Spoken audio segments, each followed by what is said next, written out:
La verdad nos hace libres.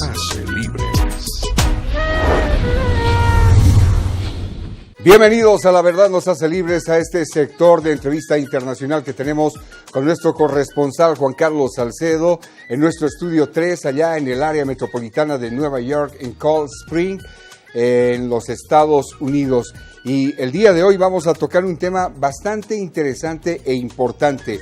Se habla de reelección en varios países, se ha tratado este tema, por ejemplo en Ecuador. Hubo incluso un referéndum tocando varios puntos importantes, entre ellos el asunto de la reelección indefinida. También se ha hablado de este tema y se está hablando en Bolivia, y vamos a tocar el asunto con Aurel Braun sobre la reelección de Vladimir Putin. Pero conozcamos un poco el perfil de nuestro invitado.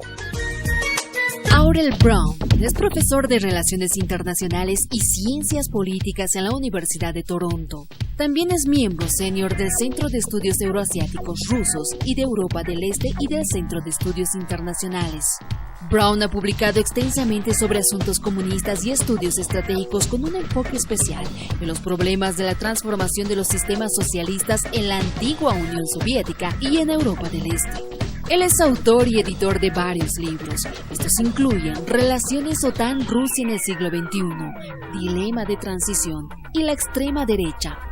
Bueno, para mí es un gusto entablar diálogo con nuestro corresponsal desde Nueva York, Juan Carlos Salcedo, a quien le doy la bienvenida. Juan Carlos, aún con nevada en los Estados Unidos, ¿cómo estás? Bienvenido. Gracias, sí, todavía el invierno persiste. Lo estamos disfrutando con algunas semanas extras. Un gusto estar nuevamente acá en el segmento internacional de La Verdad nos hace libres. Un saludo a ti, a todo el equipo y desde luego a nuestra audiencia acá en los Estados Unidos y la audiencia también en Bolivia. Bueno, Juan Carlos, el día de hoy vamos a hablar con el profesor de Relaciones Internacionales y Ciencias Políticas de la Universidad de Toronto, Aurel Braun, sobre un tema que realmente es muy importante y sensible en algunos lugares y en otros no. Por ejemplo, Vladimir Putin ha sido reelegido por cuarta vez y con una mayoría que sobrepasa el 70%. Pero voy a cederte la palabra para que también podamos dar la bienvenida a nuestro invitado. Como lo habías anunciado, Rusia ha experimentado una transformación muy grande desde el épico colapso de la Unión Soviética después de 70 años de gestión. Las reformas de Gorbachev, el caos de Yeltsin y la participación en el escenario político nacional y mundial de Vladimir Putin han sido remarcables. Estamos ahora ante la presencia de una Rusia que despliega una vez más con vigor su influencia a nivel regional e internacional. Sin embargo, la proyección de esta influencia ascendente en algunos de los casos ha sido también altamente controversial, tal como la anexión de Crimea, la desestabilización de Ucrania y la participación disruptiva en los procesos democráticos de Europa o los Estados Unidos, extremo último que niega Rusia.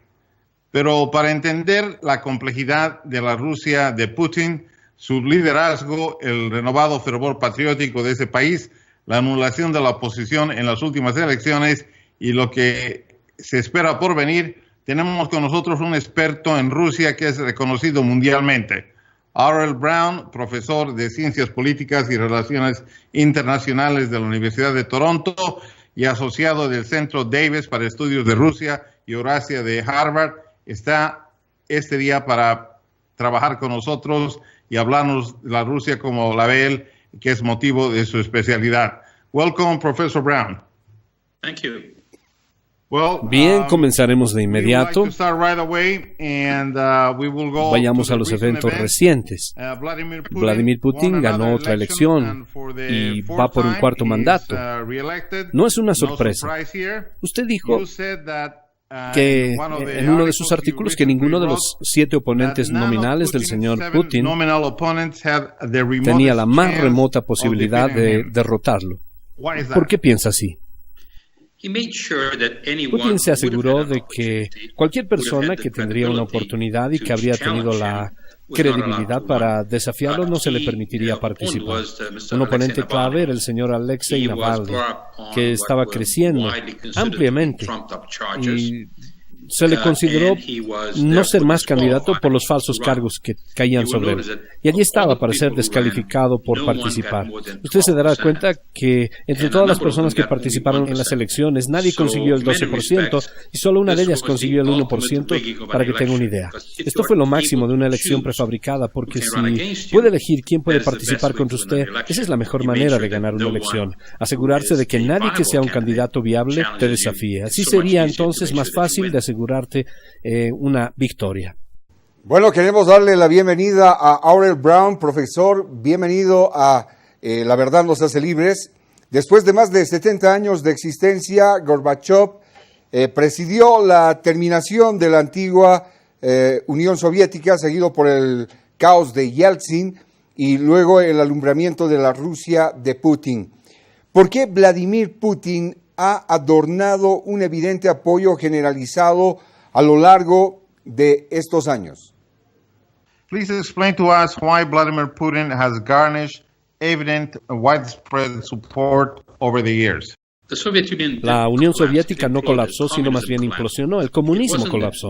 No significa que el señor Gorbachev vio que colapsó. Él trató y propuso toda forma posible de salvar a la Unión Soviética y falló porque el pueblo de la Unión Soviética rechazó el comunismo. Querían dejar y salir de este sistema. El problema fue que con el colapso de la Unión Soviética, Rusia fue dejada en caos y fue gobernada por otro individuo, el señor Boris Yeltsin, quien tenía instintos nobles.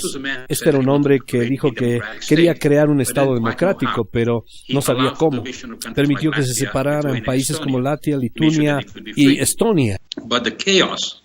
Se aseguró de que podrían ser libres, pero el caos le dio a la democracia un mal nombre.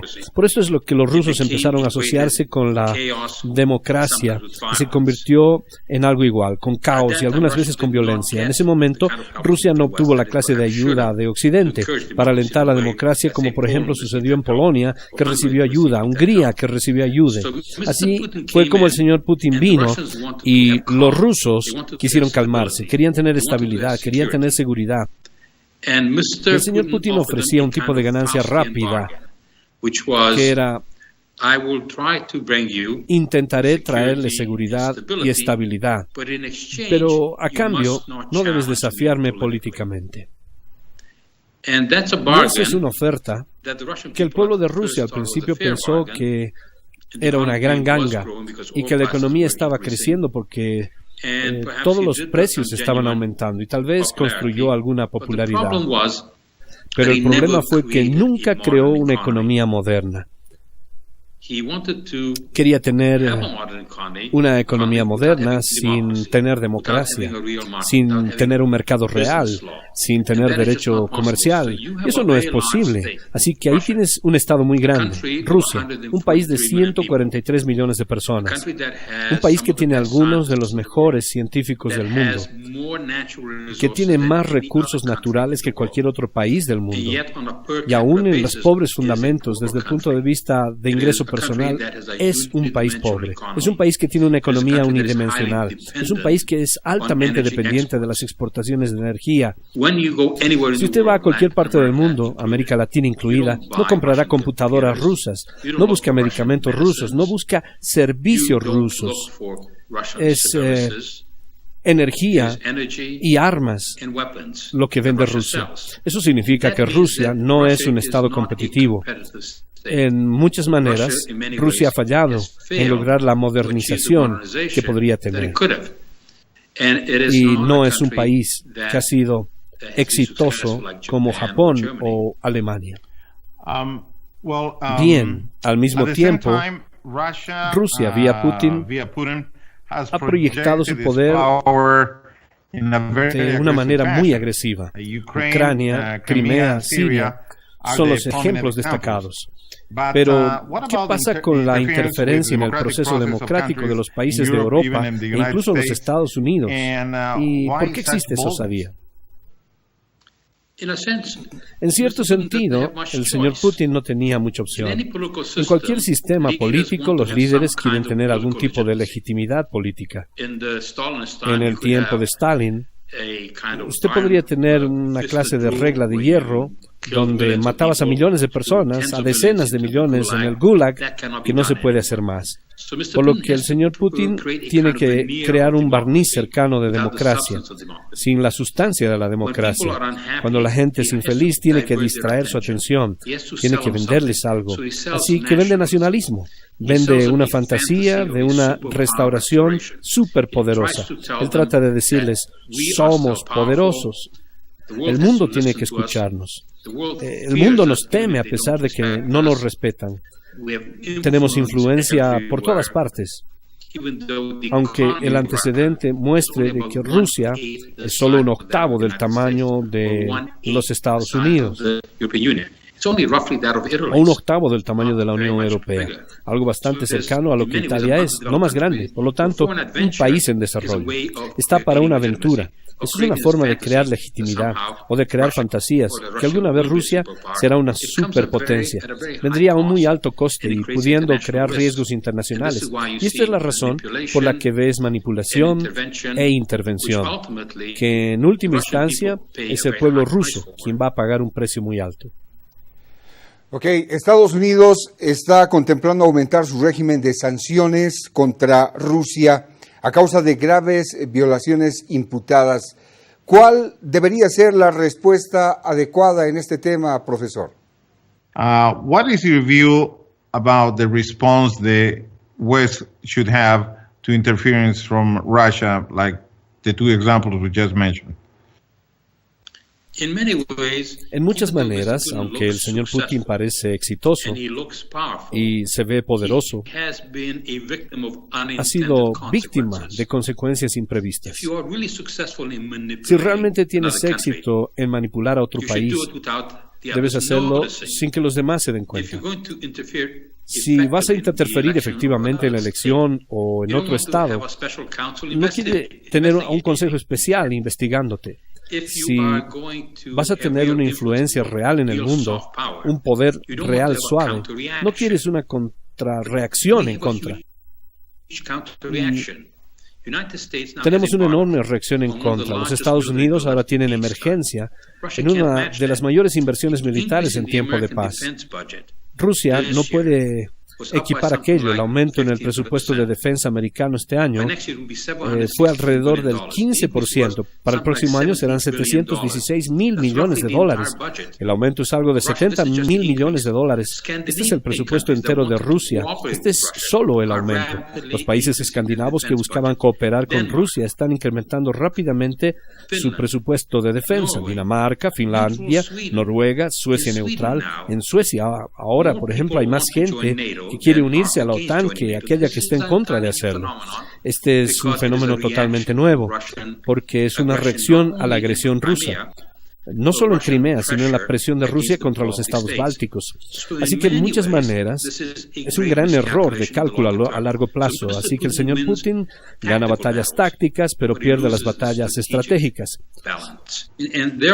Y por lo tanto, cuando miramos a las que llamamos las estrategias más grandes en Rusia, estas son un error y de muchas maneras esta es una tragedia porque Rusia no debería ser un estado pobre.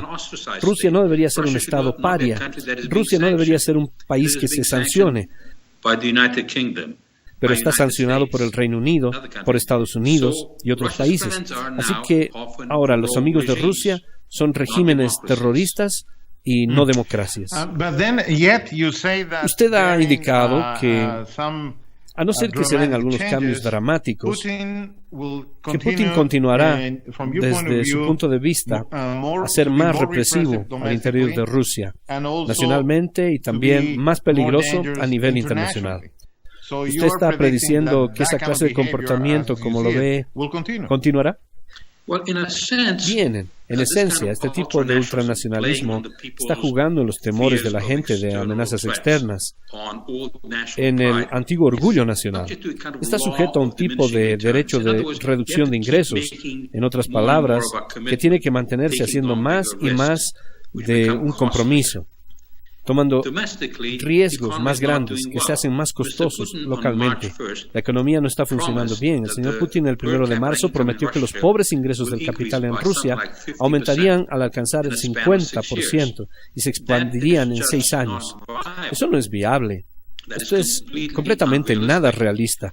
Así que eventualmente el pueblo ruso, ninguno de los del pueblo puede viajar. Ellos saben cuán atrasados están, no solo en Europa Occidental, pero empiezan a darse cuenta cuán lejos están, por ejemplo, detrás de la República Checa o Polonia, y por lo tanto, cuando surgen preguntas, solo hay 2 herramientas que el señor Putin tiene. Uno es las aventuras extranjeras. Les vende la noción de que Rusia tiene un respeto internacional y localmente para crear más impresión, y cómo lo ha restringido. Por ejemplo, no solo las normas gubernamentales, cómo ha restringido los medios. ¿Cómo usted ha aumentado las medidas para que el Poder Judicial no tenga la independencia, lo que no debería ser de ninguna manera? Y tristemente, para que no tengan mucha elección, a menos que Putin se presente ante el pueblo ruso y diga, hemos estado equivocados todos estos años, tenemos que hacer un cambio dramático, reformaremos la economía, tendremos derechos comerciales reales, tendremos un poder judicial independiente, pero es difícil de verlo, ya que durante los próximos años creo que la misma tendencia continuará. Pero a la vez, al mismo tiempo, tenemos que entender que algo llamado Ley de Stein, un famoso economista americano, decía que si una tendencia no podía continuar, tendría que parar. Y hay una tendencia en Rusia que no puede continuar absolutamente. Es que el señor Putin no es inmortal. Continuamos hablando con el profesor Aurel Braun. Él es profesor de Relaciones Internacionales y Ciencias Políticas en la Universidad de Toronto. También es miembro senior del Centro de Estudios Euroasiáticos, Rusos y de Europa del Este y del Centro de Estudios Internacionales, y miembro y senador de Trinity College de la Universidad de Toronto. Braun ha sido nombrado 2 veces para el Visiting Scholar en la institución Hoover, Universidad de Stanford. Bueno, estamos hablando con una persona que tiene un background realmente interesante. Es también diplomado en Relaciones Internacionales de la London School of Economics de Londres, Inglaterra. Profesor, Putin sugirió más bien en diciembre que los miembros de la oposición podrían ser parte de una quinta columna o traidores. Hoy el movimiento de oposición popular está casi muerto y la libertad de expresión, según algunas fuentes, es limitada. ¿Estaremos ante la versión de una antigua Unión Soviética, pero del siglo XXI? And the question is, are we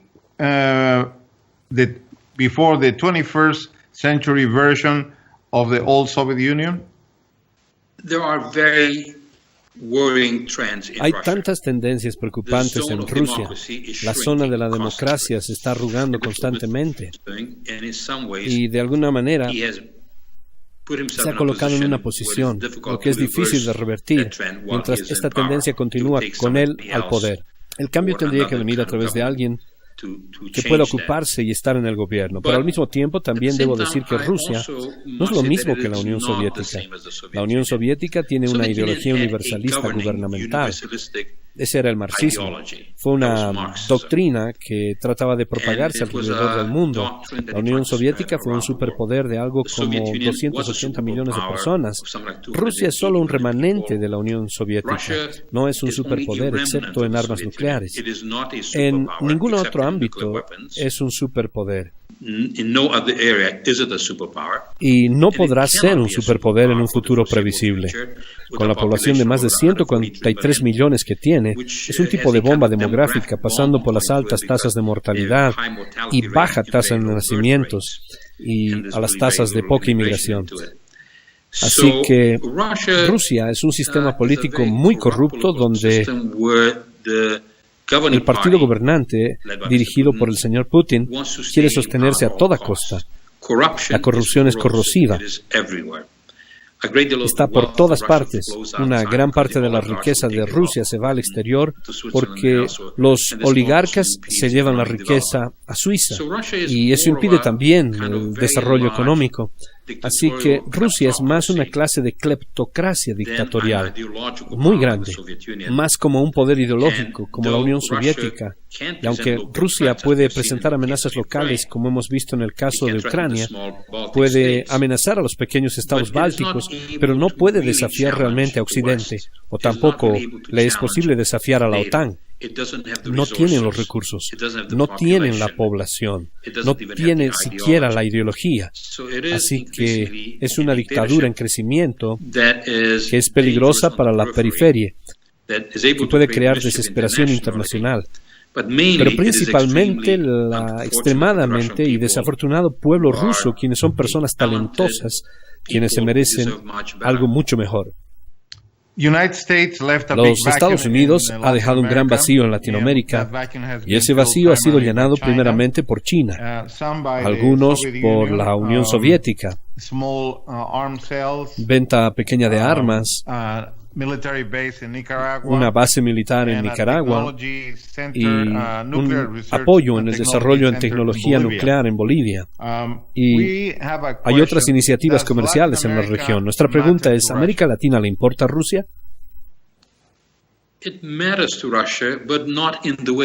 Le importa a Rusia, pero no en la forma en que debería importarle a Rusia. Debería importarle como un socio comercial viable. Debería importarle a Rusia si Rusia fuera una economía competitiva, de la manera en que Alemania lo es, o de la manera en que Japón lo es. Pero la forma en que le importa a Rusia está en un modo binario.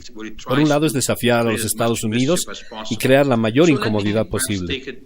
Por el otro, déjeme tomarlo país por país. Los lazos más cercanos fuera de Cuba, que están en América Central, quiero decir Latinoamérica, es el país de Venezuela. Está haciendo todo para apoyar al régimen del señor Maduro.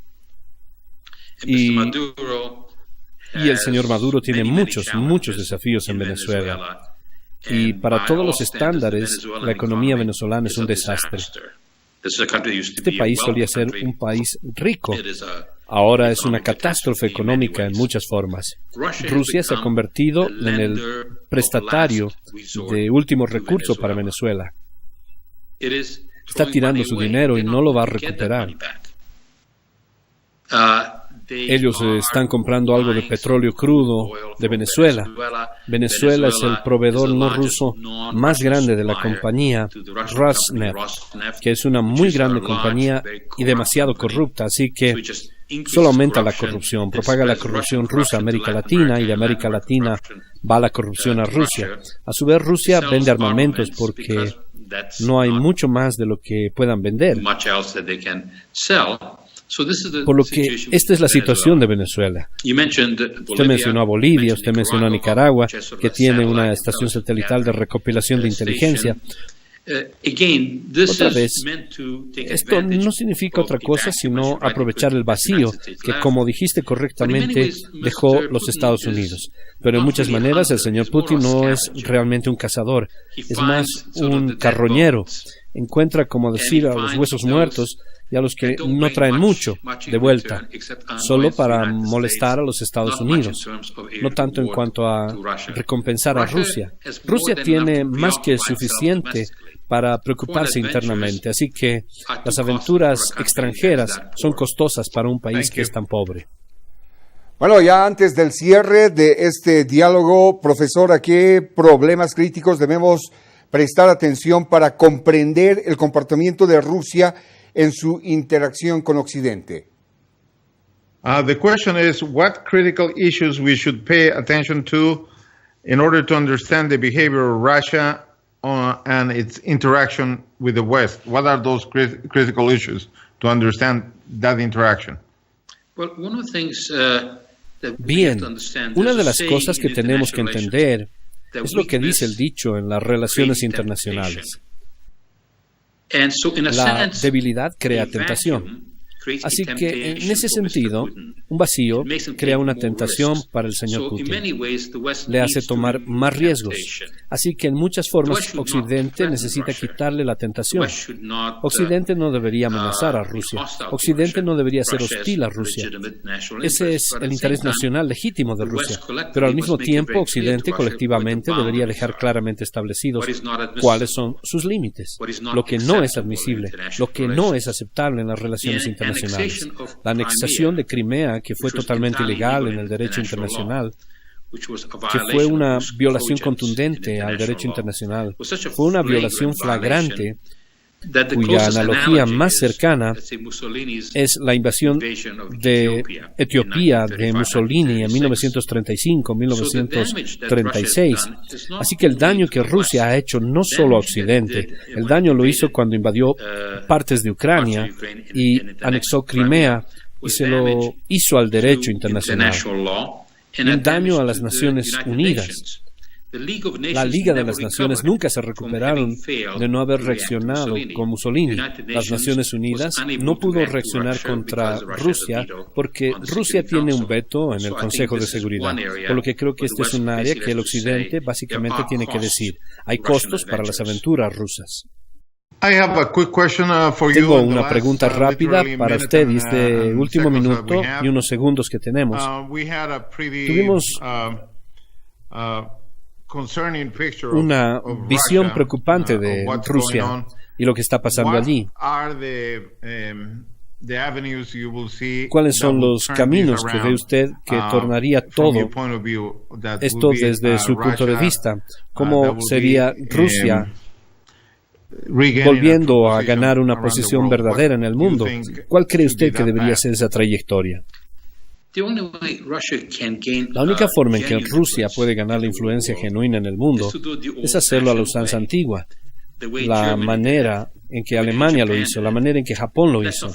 No olvidemos a Alemania, y fue primero Alemania Occidental que fue derrotada y destruida en la Segunda Guerra Mundial. Pero crearon el milagro económico en la década de 1950 mediante la concentración en la democracia y la economía de la reconstrucción. Japón fue un estado militarista, se constituyó a sí mismo en un gran éxito, se convirtió en un gigante económico. Italia, aunque hubo algo de corrupción en Italia, Italia se convirtió en un estado y una economía democrática exitosa. Usted compra una tonelada de sus productos en el mundo y recuerde, antes era fascista. Así que tienes a los nazis en Alemania, a los fascistas en Italia, Japón militarista. Los tres se convirtieron en democracias exitosas con la fuerza del derecho, con economías viables. Así que no hay razón por la que Rusia no pueda hacerlo, pero por las muchas tentaciones, el señor Putin prefiere la fantasía y la aventura. Yo lo llamo un realismo mágico político. Es un poco similar al realismo mágico del famoso Gabriel García Márquez.